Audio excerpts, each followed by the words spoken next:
Most men waste their lives talking too much, thinking too long, and scattering their attention in every direction. They exhaust themselves in noise, leaving nothing of value behind. But here, we will solve the problem of weakness born from distraction. You will learn how true strength begins when you cut away the excess. When you think less, speak less, and focus with relentless precision, because only then can you become the kind of man who moves quietly yet leaves an unshakable impact. Most people believe strength is shown through loud declarations, endless arguments, and constant display of confidence. They think the louder their voice, the stronger their influence. But the truth is the opposite. The man who cannot control his tongue exposes himself more than he realizes. Words, once spoken, cannot be taken back. They reveal intentions, weaknesses, and strategies to those who are listening carefully. The man who fills the air with his constant talking is like a soldier who throws down his weapons before entering battle. He disarms himself without even knowing it. Silence has always been a weapon. Not the silence of fear, but the silence of control. When you master the art of holding your tongue, you force others to lean in, to wonder, to question what you know and what you are planning. They become uneasy because they cannot measure you. Their words keep spilling, revealing their insecurities, while your silence sharpens their uncertainty. This is where power begins. Not in what is spoken, in what is left unsaid. Think of a negotiation, a confrontation, or even a simple conversation. The person who rushes to fill the void with words usually loses ground. He becomes predictable, his emotions visible, his desperation exposed. The one who sits in silence, observing, waiting, measuring the moment, holds the advantage. Silence makes people nervous. They start speaking more, revealing more than they should, trying to fill the emptiness that you left. And in that attempt, they hand you the very leverage you were waiting for. Silence is also a form of discipline. It teaches restraint in a world where people crave constant expression. In the modern age, weakness is often disguised as the need to speak your mind at all times, to make noise so that others will notice you. But true strength does not come from attention seeking. It comes from control. Control over words, over emotions, over presence. When you can remain quiet while others burn their energy in chatter, you prove to yourself that you are not a slave to impulse. Your silence becomes a signal of self-mastery, a quiet reminder that you do not need to prove yourself through sound. A man who speaks less forces his words to carry more weight. When he finally chooses to speak, people listen. Why? Because silence has created value. His words become rare, and rarity always commands attention. Think of gold. It is valuable because it is scarce. Words function the same way. A man who constantly talks makes his voice cheap. A man who speaks rarely but with intention makes his voice priceless. Silence, therefore, is not the absence of power, but the very condition that multiplies it. Another hidden power of silence is the way it strengthens observation. While others are caught up in the habit of speaking, you are free to watch, to study expressions, to read intentions. You learn who is confident, who is weak, who is lying, who is desperate. Words blind people to the truth in front of them because they are too busy trying to express themselves. Silence, on the other hand, sharpens awareness. You begin to notice details that others miss, small cracks in the behavior of men that reveal their true nature. The man who sees more than he says is always the one who holds the hidden advantage. There is also a deeper psychological effect. People respect silence, even if they cannot explain why. A man who is not quick to answer is seen as thoughtful, wise, even dangerous. His silence makes others think he knows more than he reveals. They hesitate to challenge him because they cannot predict his response. In many cases, silence alone wins battles before they even begin. It is not just a lack of speech, it is a statement of dominance without sound. Silence is not merely about withholding words. It is about mastering timing, knowing when to remain quiet, and when to let your words cut through the air as an art. Too much silence can create suspicion, but measured silence creates power. The key is not to avoid speaking altogether, but to speak so rarely, so intentionally, that every word feels like a weapon carefully sharpened and drawn only when necessary. This balance between restraint and impact separates the ordinary from the powerful. Silence also protects you. Every time you speak, you reveal your thoughts, your emotions, your position. You give away pieces of yourself for others to analyze and use against you. The less you speak, the less ammunition your rivals have. You remain unrateable, untouchable, a mystery that they cannot solve. And mystery, in itself, is a fortress. People fear what they cannot understand, and they respect what they cannot measure. By keeping your thoughts hidden behind silence, you force others to waste their energy guessing while you move forward unseen. The weak man wants to be heard. The strong man makes others want to hear him. That is the essence of silence's power. It is not emptiness, it is control. It is not passivity, it is strategy. To master silence is to master perception itself. And once you control how others perceive you, you hold a power greater than any loud voice could ever achieve. The mind can be both a weapon and a prison. It gives us the ability to calculate, to anticipate, to strategize, but it can also chain us in hesitation, doubt, and endless circles of thought. Overthinking is not intelligence. It is paralysis disguised as wisdom. A man who spends his time trapped in the labyrinth of his own thoughts is no different from a soldier who polishes his sword endlessly, but never steps onto the battlefield. His potential remains locked away, wasted in contemplation that leads nowhere. True strength requires detachment from the disease of overthinking. To think too much is to suffocate action. Every possibility, every risk, every fear multiplies in the mind until the man can no longer move. He imagines failure before he even begins. He analyzes consequences until he convinces himself that standing still is safer. Standing still is the most dangerous position of all, because life never stops moving. While the overthinker delays, another man, less burdened by hesitation, seizes the opportunity and claims the victory. Overthinking is often mistaken for caution, but in reality, it is cowardice wrapped in the illusion of intellect. The man who refuses to act because he has not solved every problem in advance is a man waiting for perfect certainty in a world where certainty does not exist. Life is war and war is chaos. No plan survives unchanged once the battle begins. The man who thinks he can eliminate all risks in his head before taking action has already lost to the man who accepts uncertainty and moves forward anyway. Detachment from overthinking does not mean abandoning reason. It means knowing when reason has served its purpose. Strategy is necessary. Strategy must end in movement. Planning without execution is like writing letters you never send. It may feel like progress, but it accomplishes nothing. Detachment means cutting yourself free from the endless weight of what if, and focusing instead on what must be done. Strength is measured not by how much you can imagine, by how much you can endure when the imagining is over and the doing begins. A man who overthinks often disguises his fear as preparation. He convinces himself that he is simply being careful, that he is simply waiting for the right moment. But the truth is that he is hiding. He is afraid of failure, afraid of humiliation, afraid of loss. So he builds walls of thought around himself and calls it wisdom. But wisdom without courage is weakness. It is action, not thought.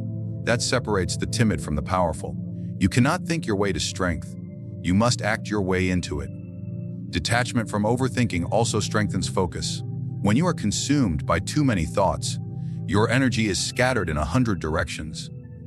You are here and there, weighing this option against that one, trapped in comparisons that drain your will. But when you detach, you cut through the fog. You choose one direction and move. Suddenly, the energy that was once divided is concentrated, and concentration creates force. A stream of water flowing everywhere achieves nothing, but a stream of water forced into a single direction can carve stone. There is another hidden danger in overthinking. It makes you predictable. A man consumed by endless thought is usually transparent in his hesitation. Others can see his uncertainty, his lack of confidence. They sense the delay in his decisions and use it against him. In matters of power, hesitation is weakness, and weakness invites exploitation. Detachment, on the other hand, creates decisiveness. Even if your choice is not perfect, the sheer force of acting without delay often overwhelms those who are still lost in their own doubts. The strongest men are not the ones who never think, the ones who know when to stop thinking. They calculate just enough to see the path, and then they walk it with conviction. They do not need to know every stone that lies ahead, because they trust their strength to deal with obstacles as they appear. This is what separates leaders from followers. The follower waits until he is certain, which means he never moves. The leader moves before certainty, and in moving, he creates it. Overthinking also kills instinct. Every man has within him a natural sense, quiet voice that pushes him toward the right decision. But when you drown that voice in endless analysis, you lose it. You no longer hear your own instincts because you are buried under layers of fear and logic. Detachment allows you to trust yourself again, to act not only with reason, but with the raw force of instinct sharpened by experience. Instinct is swifter than thought, and swiftness often decides victory before the slow thinkers have even chosen a side. The man who detaches from overthinking becomes dangerous. He does not waste time convincing himself of every possibility. He does not paralyze himself by waiting for perfection. He knows that mistakes will happen, that uncertainty will never vanish, and yet he moves forward anyway. While others are still debating what might happen, he is already shaping what will happen. And in the end, power does not belong to the man who thought the most, but to the man who dared to act when others were still lost in their minds. Strength is not built in the scattered mind. The man who divides his attention among 100 trivial matters becomes weak without even realizing it. His energy leaks in every direction, leaving him drained yet unaccomplished. He feels busy, he feels engaged, but he achieves little of value. Distraction is the silent killer of power because it steals time and attention without resistance. A man who cannot control where his focus goes is like a king who cannot control his own soldiers. He loses his kingdom piece by piece while believing he is still in command. Concentration is the antidote. To concentrate is to gather your energy, your thoughts, and your willpower into one sharp point, like a spear aimed at a single target. One action pursued with full focus is worth more than 10 half-hearted attempts scattered in every direction. A man who knows how to focus is dangerous because he moves with precision. He wastes nothing. He knows that power comes not from doing everything, but from choosing one thing and pursuing it with ruthless discipline until it bends to his will. Distraction is everywhere, and most men willingly give themselves to it. They drown in noise, gossip, endless chatter, and shallow pursuits that keep their minds occupied, but never sharpened. They cannot sit still without reaching for another source of stimulation. Their minds are restless, jumping from one thought to another, unable to hold direction for more than a moment. Such men cannot build anything lasting because they have no anchor. Their energy is spread so thin that even when they try to rise, they collapse under the weight of their own disorder. The man who values concentration learns to separate what is essential from what is meaningless. He cuts away the noise and chooses the signal. He ignores the distractions that lure weaker men and devotes himself to a smaller number of pursuits, but with greater force. His progress may appear slower at first, but is deeper and more enduring. He does not scatter seeds on barren ground. He plants them in one place and tends them until they grow into something powerful. Focused effort compounds, and over time, it produces results that scattered energy can never reach. Concentration also creates clarity. When your mind is torn in many directions, everything seems urgent, everything seems important, and you are pulled endlessly by competing demands.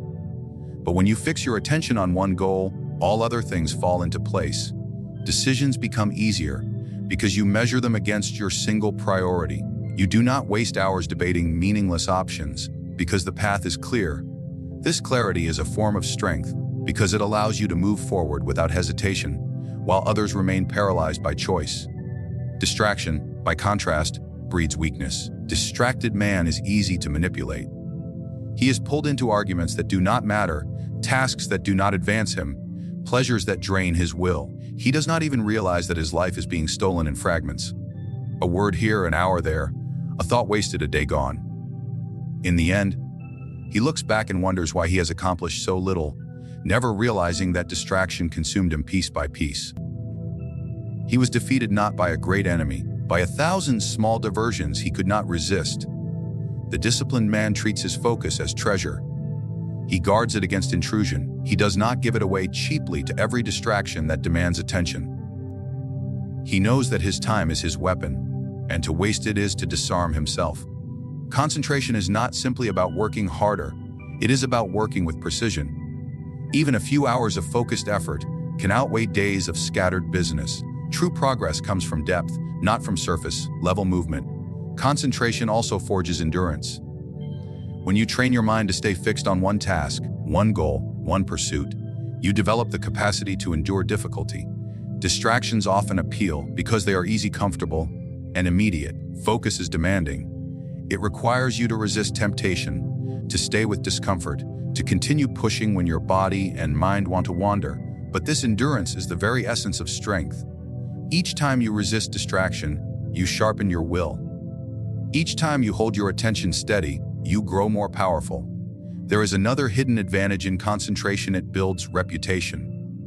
A man known for scattered energy is forgotten. A man who devotes himself to one path becomes feared and respected. Others know him as unshakable, as someone who cannot be lured away or easily influenced. His focus makes him formidable because he appears unmovable. And in truth, he is. He has chosen his ground, and he will not leave it until victory is his. Such men shape the world, while the distracted simply watch it pass by. The world will always offer distractions, and most men will always take them. They will trade their attention for trivial pleasures, for fleeting entertainment, for the comfort of easy escape. But the man who chooses concentration rises above them. He channels his energy like a blade, sharp and directed, cutting through obstacles with precision. He does not chase everything. He chooses one thing and bends it to his will. And in that choice, he discovers the true source of strength. Not in how much you attempt, in how completely you pursue the few things. That the man who spends his words recklessly is no different from the man who spends his wealth without restraint. Both quickly find themselves empty, exposed, and weakened. Power lies not in constant display, but in measured release. To speak rarely, to act with precision, to conserve one's energy until the decisive moment. This is the path of true strength. When every word is chosen carefully and every movement carries intention, you create an aura of weight around your presence. Others learn to respect your silence, to fear your stillness, because they understand that when you finally act or speak, it will matter. Most people live as if their words and energy are endless. They speak without thought, argue without strategy, and waste their energy in every direction. They reveal their plans too early, display their emotions too openly, and engage in battles that have no value. In doing so, they scatter their force until nothing remains. Such men are easy to predict and easy to control because they show themselves completely with no restraint. They believe that movement and noise are signs of power, when in truth, they are signs of weakness. The disciplined man understands that restraint is not weakness, it is dominance. He does not reveal everything he knows, nor does he act at every impulse. He measures his words as a merchant measures gold, releasing them only when the value is undeniable. When he chooses to speak, his words cut through the noise like steel. They carry weight because they are rare.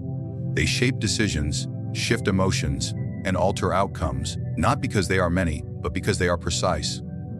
The same law applies to energy. To waste your energy on every conflict, every distraction, every pursuit that does not matter is to drain your strength before the true battle begins. The wise man withholds his energy, not out of laziness, but out of calculation. He knows that most conflicts are traps, designed to exhaust him before the real test comes. By conserving his energy, he ensures that when the decisive moment arrives, he has the force to strike with full power. His opponent, worn out from wasting energy on trivial matters, collapses easily before him. Measured energy is also a form of invisibility. The man who is constantly in motion attracts attention, invites resistance, and exposes himself to unnecessary risk. The man who moves rarely but decisively is harder to track, harder to oppose. His stillness becomes a mask, hiding his intentions. No one knows when or how he will act, and this uncertainty creates fear. Energy held back is like a bow drawn but not yet released. Everyone senses the tension, everyone waits for the strike, and in that waiting, they weaken themselves. There is another dimension to measured words and energy, their ability to shape perception. A man who is reckless with speech appears foolish, no matter how intelligent he may be. A man who is reckless with his energy appears desperate, no matter how ambitious he may be. But a man who restrains himself, who speaks little and moves less, is always perceived as strong, even if his strength is not yet proven. People assume that his silence hides wisdom, that his stillness hides power, and perception itself becomes a weapon, because men treat you according to what they believe you are. Measured words also protect you from unnecessary enemies. Many men create rivals not because of their actions, but because of careless words. They insult without thinking. They reveal truths that should remain hidden. They speak in ways that provoke others without gain, in their eagerness to be heard. They set fires that burn them later. The man who measures his speech avoids such traps. He does not speak to impress, he speaks to influence. He does not reveal everything he thinks, he reveals only what serves his purpose. His silence shields him from unnecessary hostility, and his words, when finally delivered, strike with accuracy. Measured energy shields you in the same way. By refusing to engage in every battle, you avoid wasting yourself on enemies that do not matter.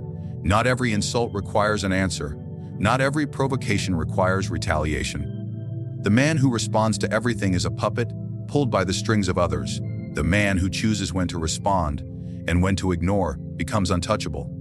He cannot be controlled because his energy belongs to him alone. He does not spend it on worthless struggles. He saves it for the decisive moments that shape his destiny. There is also the element of fear. Silence and stillness are unsettling. Most people expect noise, reaction, and constant engagement. When you refuse to provide it, you unbalance them. They wonder what you are thinking, what you are planning, what you are waiting for. Their imagination works against them, filling the void of your silence with possibilities that make you larger than life. They weaken themselves with their own uncertainty, while you grow stronger without lifting a finger. This is the hidden power of measuring your words and energy. It forces others to exhaust themselves while you remain untouched. To master this principle is to master presence itself. You no longer need to shout to be noticed, or to move constantly to be remembered. Your silence speaks for you. Your stillness becomes a symbol of strength. Your rare words and deliberate actions carve deeper impact than the endless noise of others. By holding back, you make yourself unpredictable. By conserving energy, you make yourself unstoppable. By speaking less, you make your words echo longer. This is the essence of power through restraint. Measured words and measured energy, forged into weapons that strike not often, but always with precision. True strength does not lie in noise, nor in endless thought, nor in scattered effort. It is found in silence, in discipline, in restraint, and in focus. The man who learns to speak less controls perception. The man who detaches from overthinking frees himself from paralysis and acts with decisiveness. The man who concentrates his energy avoids the traps of distraction and builds lasting power. And the man who measures his words and his energy ensures that every move he makes carries weight. Every strike leaves an impact. Strength is not the constant display of force. It is the mastery of when to withhold, when to act, and when to strike with precision. In a world of noise, weakness, and chaos, the man who embodies silence, focus, and discipline will always rise above the rest.